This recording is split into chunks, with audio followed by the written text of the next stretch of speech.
नमस्कार दोस्तों, एक बार फिर से आपका हमारे YouTube चैनल में स्वागत है। आज हम आपके लिए लेकर आए हैं श्रावण मास के सोमवार की व्रत कथा। दोस्तों, श्रावण मास का जो सोमवार की कथा के अनुसार अमरपुर नगर में एक धनी व्यापारी रहता था। दूर दूर तक उसका व्यापार फैला हुआ था। नगर में उस व्यापारी का सभी लोग मान सम्मान करते थे। इतना सब कुछ होने पर भी वह व्यापारी अंतर्मन से बहुत दुखी रहता था, क्योंकि उस व्यापारी का कोई भी पुत्र नहीं था। दिन रात उसे एक ही चिंता सताती थी कि उसकी मृत्यु के बाद उसके इतने बड़े व्यापार और धन संपत्ति को कौन संभालेगा। पुत्र पाने की इच्छा से वह व्यापारी प्रति सोमवार भगवान शिव की व्रत पूजा किया करता था। सायंकाल को व्यापारी शिव मंदिर में जाकर भगवान शिव के सामने घी का दीपक जलाता था। उस व्यापारी की भक्ति देखकर एक दिन पार्वती जी ने भगवान शिव से कहा कि हे प्राणनाथ, यह व्यापारी अच्छा भगत लग रहा है। इतने दिनों से यह सोमवार का व्रत और पूजा नियमित कर रहा है। भगवान, आप इस व्यापारी की मनोकामना अवश्य पूरी करें। भगवान शिव ने मुस्कुराते हुए कहा, हे पार्वती, इस संसार में सबको उनके कर्म के अनुसार ही फल की प्राप्ति होती है। प्राणी जैसा कर्म करता है उन्हें वैसा ही फल मिलता है। इसके बावजूद पार्वती जी नहीं मानी। उन्होंने आग्रह करते हुए कहा कि नहीं प्राणनाथ, आपको इस व्यापारी की इच्छा पूरी करनी ही पड़ेगी। यह आपका अनन्य भक्त है। प्रति सोमवार आपका विधिवत व्रत करता है और पूजा अर्चना के बाद आपको भोग लगाकर एक समय भोजन ग्रहण करता है। इसको आपको पुत्र देना ही होगा। पार्वती का इतना आग्रह देकर भगवान शिव ने कहा, तुम्हारे आग्रह पर मैं इस व्यापारी को पुत्र प्राप्ति का वरदान देता हूँ, लेकिन इसका पुत्र 16 वर्ष से अधिक जीवित नहीं रहेगा। उसी रात भगवान शिव ने संपन्न में उस व्यापारी को दर्शन देकर उसे पुत्र प्राप्ति का वरदान दिया और उसके पुत्र के 16 वर्ष तक जीवित रहने की बात भी बताई। भगवान के वरदान से व्यापारी को खुशी तो हुई, लेकिन पुत्र की अल्पायु की चिंता ने उस खुशी को नष्ट कर दिया।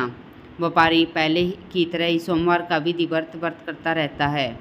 कुछ महीने पश्चात उसके घर में अति सुंदर पुत्र की प्राप्ति होती है। पुत्र जन्म से व्यापारी के घर में खुशियां भर जाती हैं। बहुत धूमधाम से पुत्र जन्म का समारोह मनाया जाता है। व्यापारी को पुत्र जन्म की अधिक खुशी नहीं हुई, क्योंकि उसे पुत्र की अल्पायु के रहस्य का पता था। यह रहस्य घर में किसी को नहीं मालूम था। विद्वान ब्राह्मण ने उस पुत्र का नाम अमर रखा। जब अमर 12 वर्ष का हुआ तो शिक्षा के लिए उसे वाराणसी भेजने का निश्चय किया। व्यापारी ने अमर के मामा दीपचंद को बुलाया और कहा कि अमर को शिक्षा प्राप्ति के लिए वाराणसी छोड़ आए। अमर अपने मामा के साथ शिक्षा प्राप्त करने के लिए चल पड़े।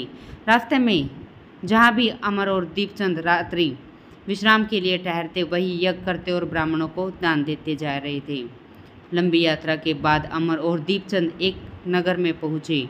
उस नगर के राजा की कन्या के विवाह की खुशी में पूरे नगर को सजाया गया था। निश्चित समय पर बारात आई, लेकिन वर का पिता अपने बेटे के एक आंख से काने होने के कारण बहुत चिंतित था। उसे इस बात का भय सता रहा था कि राजा को इस बात का पता चलने पर कहीं वह विवाह से इनकार न कर दे, इससे उसकी बड़ी बदनामी होगी।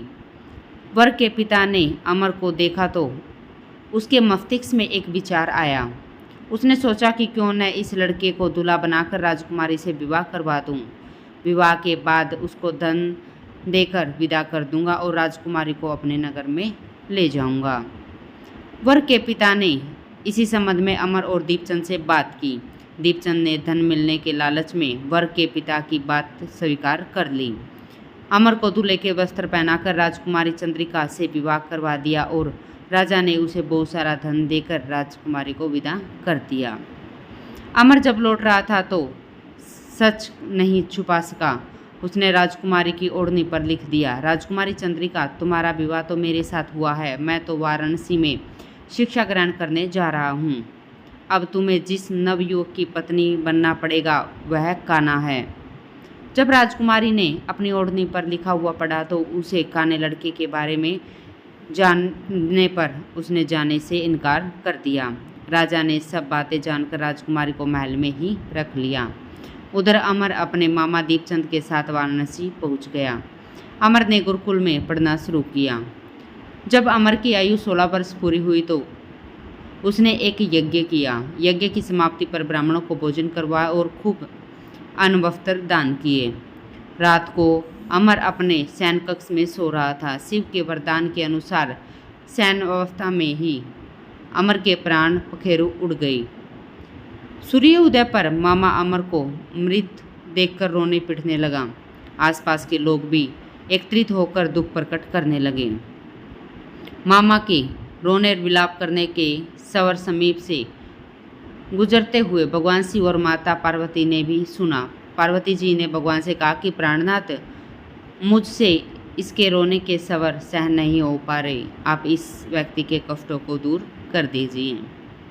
भगवान शिव ने पार्वती के साथ अदृश्य रूप से समीप जाकर अमर को देखा तो पार्वती जी बोले कि महादेव, ये तो वही व्यापारी का पुत्र है जिसे आपने वरदान दिया था कि वह 16 वर्ष की आयु के बाद मर जाएगा।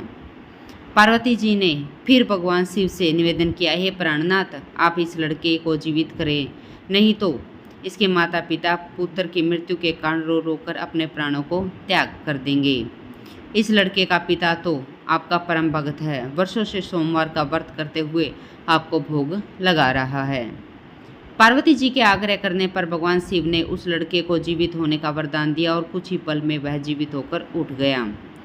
शिक्षा समाप्त करके अमर मामा के साथ अपने नगर की ओर चल पड़ा। दोनों चलते हुए उसी नगर में पहुँचे जहाँ अमर का विवाह हुआ था। उस नगर में भी अमर ने यज्ञ का आयोजन करवाया। समीप से गुजरते हुए नगर के राजा ने यज्ञ का आयोजन देखा। राजा ने अमर को तुरंत पहचान लिया। यज्ञ समाप्त होने पर राजा अमर और उसके मामा को महल में ले गया और कुछ दिन उन्हें महल में रखकर बहुत सा धन वस्त्र देकर राजकुमारी के साथ उन्हें विदा कर दिया। रास्ते में सुरक्षा के लिए राजा ने बहुत से सैनिकों को भी साथ भेजा। दीपचंद ने नगर में पहुंचते ही एक दूत को घर भेजकर अपने आगमन की सूचना भेजी। अपने बेटे अमर के जीवित वापस लौटने की सूचना से व्यापारी बहुत प्रसन्न हुआ। व्यापारी ने अपनी पत्नी के साथ सोम को एक कमरे में बंद रखा था। भूखे प्यासे रहकर व्यापारी और उसकी पत्नी बेटे की प्रतीक्षा कर रहे थे। उन्होंने प्रतिज्ञा कर रखी थी कि यदि उन्हें अपने बेटे की मृत्यु का समाचार मिला तो दोनों अपने प्राण त्याग देंगे। व्यापारी अपनी पत्नी और मित्रों के साथ नगर के द्वार पर पहुंचा। अपने बेटे के विवाह का समाचार सुनकर पुत्रवधू राजकुमारी चंद्रिका को देखकर उसकी खुशी का ठिकाना न रहा। उसी रात भगवान शिव ने व्यापारी के संपन्न में आकर कहा कि हे श्रेष्ठी, मैंने तेरे सोमवार के व्रत करने और व्रत कथा सुनने से प्रसन्न होकर तेरे पुत्र को लंबी आयु प्रदान की है। व्यापारी बहुत खुश हुआ। सोमवार का व्रत करने से व्यापारी के घर में खुशियाँ लौट आई। दोस्तों, अगर हमारी कहानी आपको पसंद आई है तो चैनल को लाइक कर दीजिए, सब्सक्राइब कर दीजिए, साथ ही साथ बेल आइकन को भी बजा दीजिए ताकि जो भी वीडियो हम डालें उनकी नोटिफिकेशन आपके पास पहुंचती रहे।